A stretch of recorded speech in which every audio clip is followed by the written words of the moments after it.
So yun mga boss, nagpalit tayo ng thermal fuse dito sa electric pan na to. Ito yung original niya na thermal fuse, 2 ampere, 130 degrees Celsius. So yung pinalit ko, ibang klase, pero ganun din naman yun. Ito ganito yung pinalit ko. 2 ampere din naman to at 130 degrees. So nakasulat naman dito sa body. Ayan. So, ayan, okay na yung electric pan natin.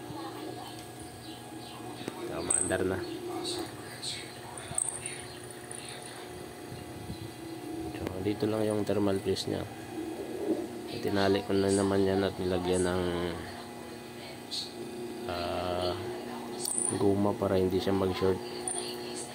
Kailangan nakatali siya ng mahigpit, walang nakausling manipis na wire para hindi maputol. Kasi pag naputol yan, hindi na rin yan naandar. So yun lang mga boss, pagka